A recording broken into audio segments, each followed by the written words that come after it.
విగ్రహం పైకెక్కండి. అలాగే యాదిరెడ్డి గారు హిందూ వాహిని ప్రాంత సంఘటన మంత్రి యాదిరెడ్డి గారు కూడా విగ్రహం పైకి వెళ్ళాల్సిందిగా కోరుతున్నాం.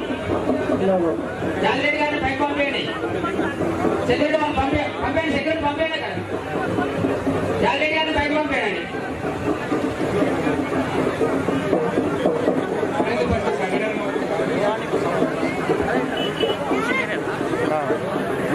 యాదిరెడ్డి గారిని పైకి పంపేయండి.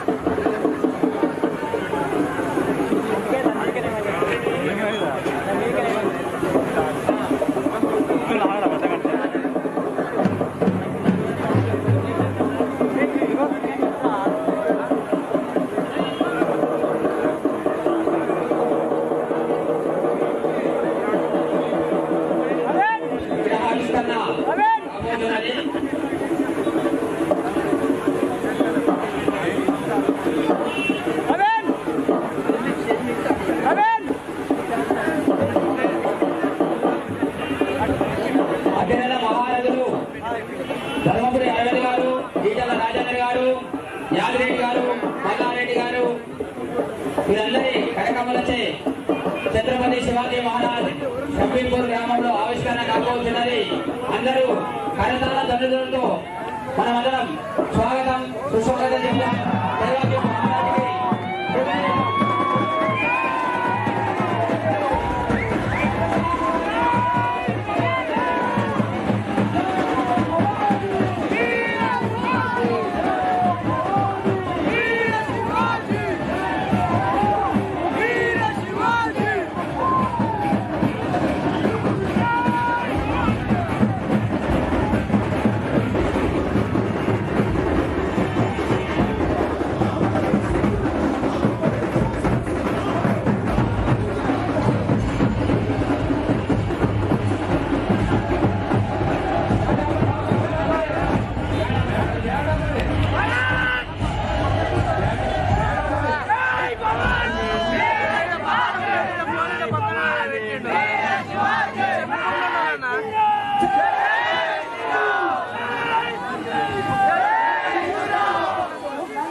వేదికపై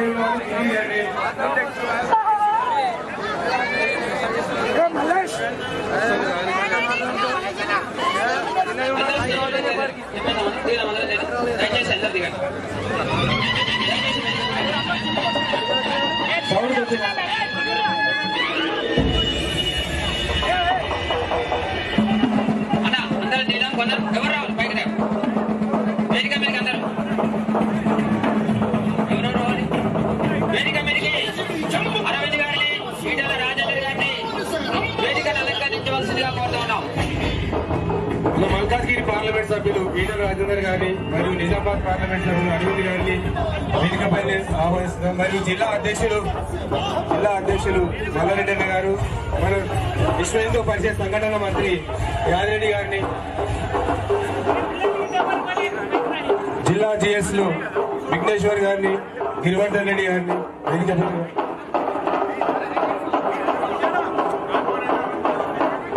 ఇక్కడ ఉన్న కార్పొరేటర్లు కౌన్సిలర్లు ఉంటే వేదికపై రావాల్సింది. దయచేసి ఇక్కడికి వచ్చిన ముఖ్య అతిథులు కార్యకర్తలు అందరూ దయచేసి వేదిక కుర్చీల పైన కూర్చోవలసిందిగా కోరుతున్నాం.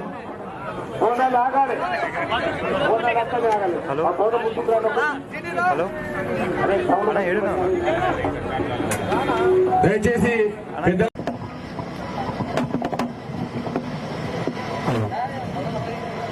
నమో నారాయణ అంట నా ఇంట నేను పంట అంటే కుదరదు, సంఘటనమే శక్తిమే అని చాటి చెప్పడానికి వచ్చినటువంటి వక్త హిందూ పులిమింట మన ధర్మపురి అరవింద్ గారు పాల్గొని సభ్యులు మాట్లాడవలసిందిగా కోరుతున్నాం.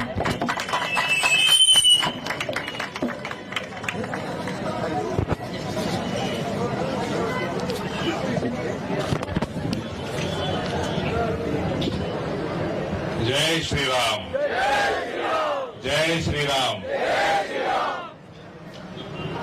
సభాధ్యక్షులు విభాగ కార్యవాహ మల్లేశం గారు, జిల్లా భారతీయ జనతా పార్టీ అధ్యక్షులు మల్లారెడ్డి గారు,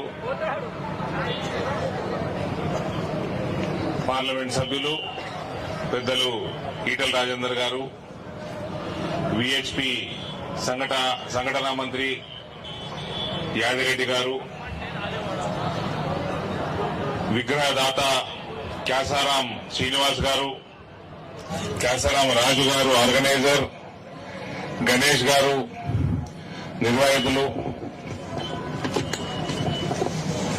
సోదరుడు గిరివర్ధన్ రెడ్డి గారు, విఘ్నేశ్వర్ గారు, రాజారెడ్డి గారు, పి కృష్ణారెడ్డి గారు, శ్రీమతి విజయలక్ష్మి గారు, మంగయ్య గారు, శ్యామరావు గారు, భరత్ సింహారెడ్డి గారు, ఆంజనేయులు గారు, భూమే మల్లారెడ్డి గారు,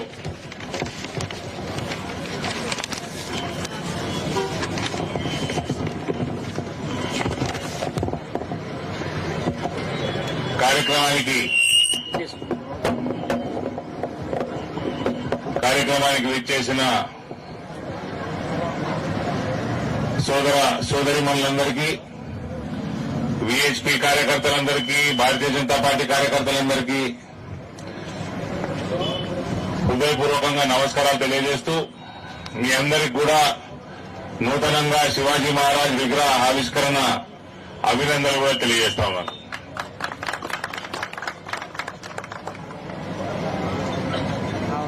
శివాజీ మహారాజ్ విగ్రహ ఆవిష్కరణ ఎక్కడ జరిగినా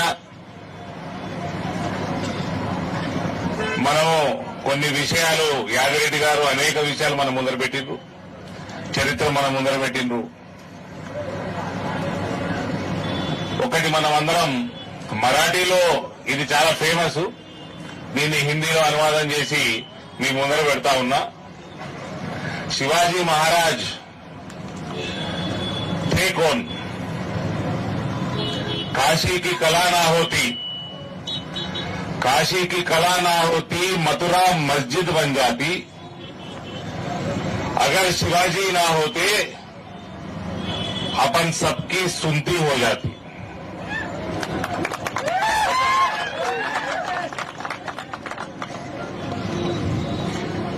सोचो अगर शिवाजी ना होते तो ना होता कोई जैन, ना होता कोई बौद्ध, बस चारों ओर हरा आतंक होता, औरंगजेब इस देश का बादशाह होता. అంటే బేసికల్ గా శివాజీ మహారాజు ఒకవేళ చరిత్రలో లేకున్నట్టయితే మీరు ఏం రాసిందయ్యా? శ్రీ ఛత్రపతి శివరాజ్ మహారాజ్ విగ్రహావిష్కరణ కార్యక్రమానికి స్వాగతం సుస్వాగతం అని పెట్టి నా బొమ్మ అటు పెట్టిండ్రు, ముఖ్య అతిథి అని ఈటలన్న బొమ్మ ఇటు పెట్టిండ్రు, లోకల్ పార్లమెంట్ సభ్యులని. శివాజీ మహారాజ్ లేకుంటే ఏమైతుండే? అది రాసేది ఛత్రపతి శివాజీ మహారాజ్ అటుకెళ్ళి మొదలే ఈట అవుతుండే. నా బొమ్మ ఇట అవుతుండే, ఈట వల్ల బొమ్మ ఇట అవుతుండే. అర్థమైందా? ఇవాళ మనమందరం అయోధ్యలో మందిరం కట్టుకున్నాము. రామ జన్మభూమి ఎప్పటి నుంచి అయితే విహెచ్పి మన అనుబంధ సంస్థలు దశాబ్దాలు శతాబ్దాలు కొట్లాటలు ప్రాణత్యాగాలు ఇవన్నీ చేసుకున్నాక మనము గత సంవత్సరం అయోధ్యలో రామలల్లా విగ్రహ ఆవిష్కరణ చేసుకున్నామంటే ఆనాడు ఆ శివాజీ మహారాజు ఇవాళ నరేంద్ర మోడీ నేటి శివాజీ మహారాజు. ఇవాళ ప్రపంచంలో మొత్తం హిందువులందరూ ఐక్యంగా మహాకుంభమేళాకు వచ్చి ఎందరు కోట్లు వచ్చిండ్రా? 60 కోట్లు వచ్చిందా? 70 కోట్లు వచ్చిండ్రా? కనీసం 70 కోట్ల మంది వచ్చిండ్రు హిందువులు వచ్చిండ్రు అక్కడికి. అమెరికా నుంచి, ఇంగ్లాండ్ నుంచి, ఆస్ట్రేలియా నుంచి దాదాపు ప్రతి ఇంటి నుంచి హిందూ సోదరుడు సోదరిమణి కుంభమేళాలో పోయి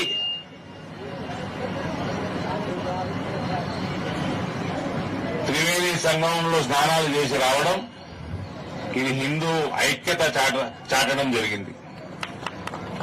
ఉత్తరప్రదేశ్ ముఖ్యమంత్రి గారు యోగి ఆదిత్యనాథ్ గారికి నేను మనస్ఫూర్తిగా అభినందనలు తెలియజేస్తూ పాదాభివందనాలు తెలియజేస్తాను.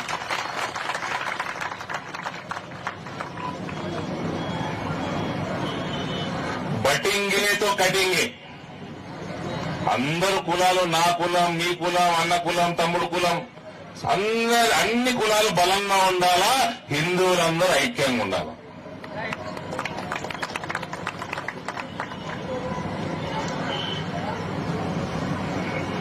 కాంగ్రెస్ వాళ్ళు, టీఆర్ఎస్ వాళ్ళు ఇటువంటి పార్టీలు అనేక సంవత్సరాలుగా దశాబ్దాలుగా ఈ దేశాన్ని ఏలి కేవలం హిందువులకి నష్టం తప్ప నయా పైసలు లాభం చేయలేదు. ఓటు బ్యాంకు రాజకీయాల కోసం ఇయ్యాలటి వరకు యూనిఫామ్ సివిల్ కోడ్ రాలేదు. ఒక హిందూ గవర్నమెంట్ ఎంప్లాయీ చచ్చిపోతే ఆయన భార్య బతుకున్నంత వరకు అదేదో పెన్షన్ ఇస్తారు. కానీ తుర్కాయన చచ్చిపోయాడు అనుకో, ఫస్ట్ పెద్ద భార్య చచ్చిపోయిన వారికి ఇస్తారు, తర్వాత రెండో భార్య చచ్చిపోయిన వారికి ఇస్తారు, తర్వాత మూడో భార్య చచ్చిపోయే వారికి ఇస్తారు, నాలుగో భార్య చచ్చిపోయే వారికి ఇస్తారు. ఇది కాంగ్రెస్ మన హిందువులకు ఇచ్చిన గిఫ్ట్. వక్ఫ్ యాక్ట్, ఈటలనే ఇల్లు మంచుకుంటుంది. ఆ వక్ఫ్ వచ్చి ఇది నా ఇల్లు అంటే ఈటలనే ఖాళీ చేసుకోవాలి.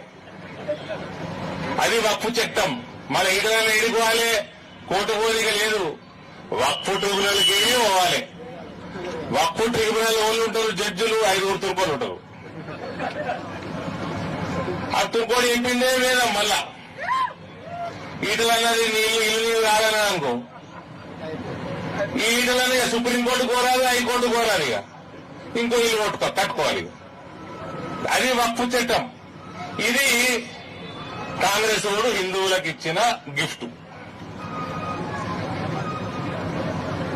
3 అంశాలు చెప్తా బ్రదర్. తుర్కోళ్ళ రాజకీయ మ్యాప్ ఏమంటారు, పొలిటికల్ మ్యాప్ ఏ రకంగా ఉంటుందో 3 ఫేజ్లలో ఉంటది. ఫస్ట్ ఫేజు 10 నుంచి 15% దాకా తుర్కోళ్ళు ఉన్న జనాభా ఉన్న జాగాల దారుల్ అమన్, ల్యాండ్ ఆఫ్ పీస్ అంటాడు వాడు. అంటే ఏమంటాడు, ఇక సుమా ఇక మీడియాలో ఉన్నా కూడా నాకేం పడకూడదు, కానీ తుర్కోళ్ళు అంటే ఇస్లాం కాదు. తుర్కోళ్ళు అంటే ఇస్లాం కాదు, ముందే చెప్తున్నా. 10 నుంచి 15% ఉన్న కాడ దారుల్ అమన్ అంటాడు.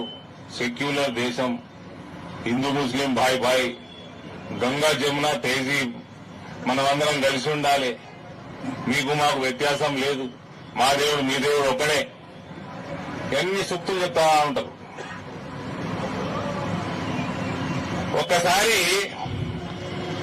15% దాటి 15 నుంచి 25% దాకా వచ్చి రాగానే జనాభా అల్లది దారుల్ అమలు పోయి దారుల్ హరబ్ అవుతుంది, అంటే ల్యాండ్ ఆఫ్ కాన్ఫ్లిక్ట్. ఇక ఈడ మెల్లగా ఓటు జిహాదు, లవ్ జిహాదు ఇటువంటివి మొదలవుతా ఉంటాయి. మెల్లమెల్లగా ఏమంటారు మన కమ్యూనల్ రైట్స్. ఇక ఈడ మనం విగ్రహం పెట్టుకున్నాము, పచ్చ జెండా పెడతారు వీళ్ళు, ఆకుపచ్చ జెండా పెడతారు. జెండా వేయటంగానే కాంగ్రెస్ వాడు ఈ కేసీఆర్ పార్టీ వాడు చేంజ్ చేస్తారు, దానికి తడకలు కడతారు. తడకలు కట్టి హిందువులు ఏమంటలేరు, రియాక్షన్ వస్తలేదు అనుకో గోడలు కడతారు. గోడలు కట్టి 4 వద్దులు కాగానే ఆ నమాజులు మొదలెత్తి. ఇది 15% నుంచి 25% జనాభా. ఇక 25% జనాభా దాటింది అనుకోండి, ఇక దారుల్ ఇస్లాం ఇక 3వ ఫేజ్ వస్తుంది, లాస్ట్ ఫేజ్. ఇక ఈ ఫేజ్ లా భయపెట్టించి కన్వర్షన్ చేసుడు, మర్డర్లు మానభంగాలు చేసి కన్వర్షన్లు చేసుడు. ఇస్లాంని స్వీకరిస్తావా నరకానికి పోతావా, ఇస్లాము స్వీకరించకపోతే నువ్వు కాఫీర్వి, కాఫీర్ని చంపేయాలని మా ఇస్లాం చెప్తున్నది. కొందరు ఇస్లాం అలా దాంట్లో మన ఏమంటారు అలా బుక్ ఏందన్నా ఖురాన్, ఆ ఖురాన్ ఉన్నదంటారు కొందరు లేదంటారు. నేనైతే చదవలే, నాకు ఉర్దూ రాదు, అది వేరే భాషలో ఉన్నదో తెలియదు. ఇక అంటే బేసికల్ గా నో వే బట్ ఇస్లాం, ఇస్లాం తప్ప వేరే మార్గం లేదు అన్న కాడికి వస్తుంది. అదే 1947 తర్వాత కాంగ్రెస్ వాడు చేసిన అతిపెద్ద పాపం. ఆ పాపం చేసినందుకే కొట్టుకపీక్తున్నాడు అంతా. ఆ పాపం చేసినందుకే కొట్టుకపీక్తున్నాడు. ఈ తెలంగాణలో పక్క కర్ణాటకలో 2 రాష్ట్రాలు తప్ప, దానికి కూడా వస్తే ఇప్పుడు వస్తారు 2 నిమిషాలు. ఇది తప్ప ఏడా కనబడతలేరు. ఎందుకంటే ఈ దేశాన్ని భరతమాతని 3 ముక్కలు చేసిన దుర్మార్గుడు కాంగ్రెస్ పార్టీ వాడు. బైన్సా సోదరులు కొందరు ఉన్నారు. బైన్సా సోదరుల మీద దొంగ కేసులు పెట్టి పీడీ యాక్టులు పెట్టి అలాని నెలల కొద్ది జైల్లో పెట్టిన అతిపెద్ద దుర్మార్గుడు కల్వకుంట్ల చంద్రశేఖరరావు. వీళ్ళు పాప ఉట్టిగానే ఓదిల్లది, అందుకని అసలు పురాలు ఉంటున్నాయి.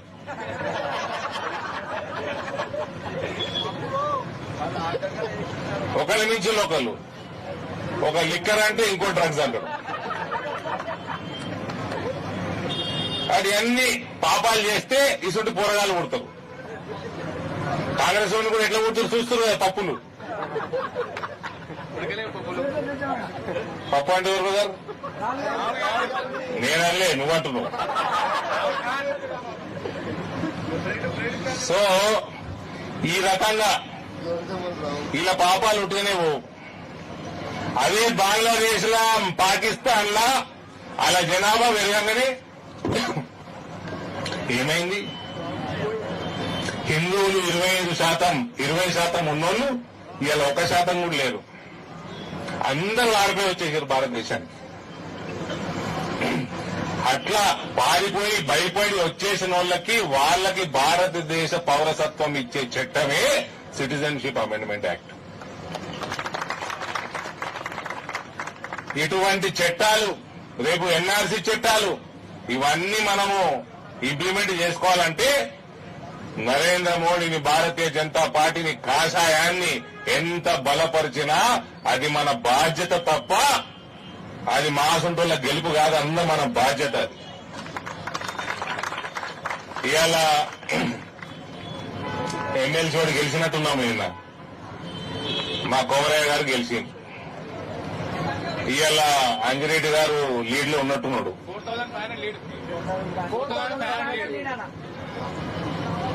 లీడ్ లో ఉన్నాడు. ఆయన కూడా మంచిగానే గెలుస్తుండొచ్చు.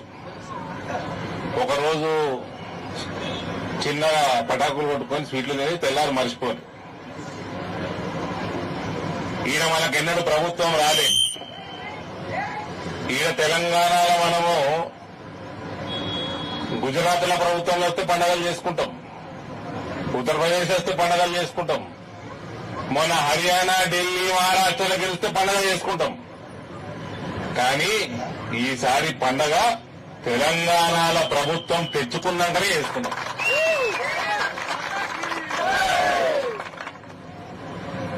ఈ 2 ఎమ్మెల్సీలు వచ్చినాయి, గెలిచి వాళ్ళకెళ్ళి మళ్ళా నేను గర్వంగా చెప్తున్నా, ఓట్లన్నీ లెక్కడిస్తే జిల్లాల వారిగా మా ఇందూరు జిల్లానే హైయెస్ట్ మెజారిటీ ఉంటుంది.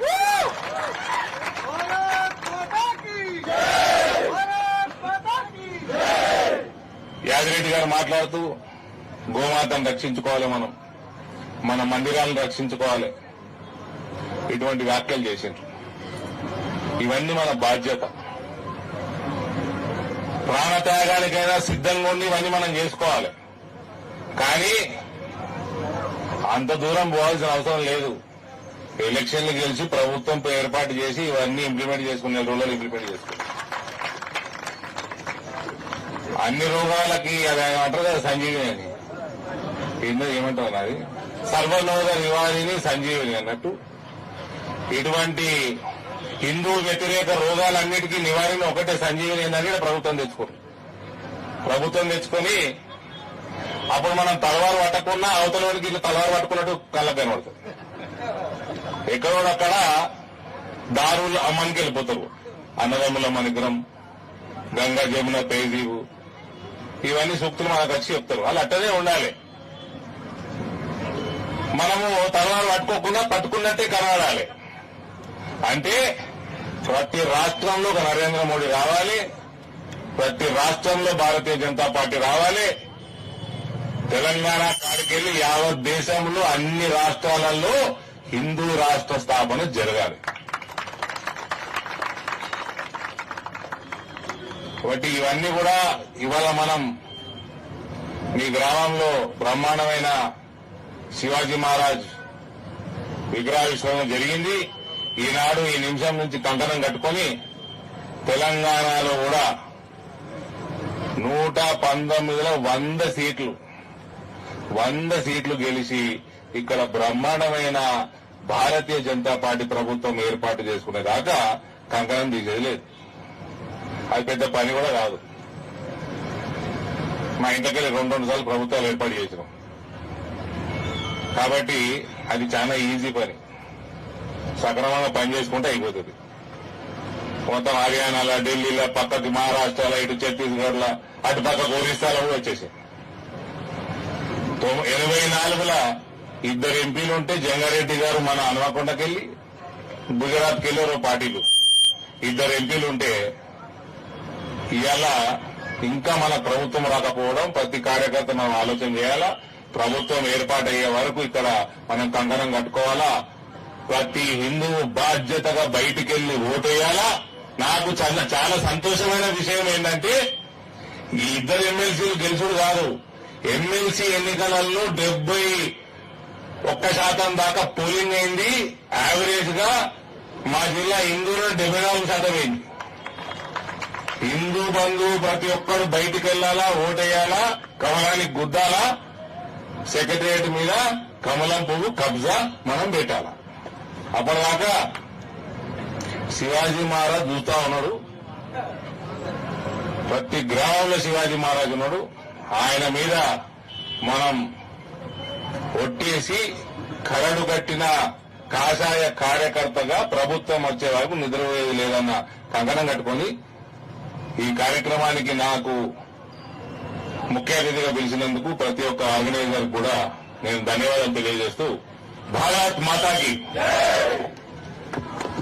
ధన్యవాదాలు. ఈ కార్యక్రమం నిర్వాహకులు క్యాస్టారం శ్రీనివాస్ గారు సన్మానం చేయవలసిందిగా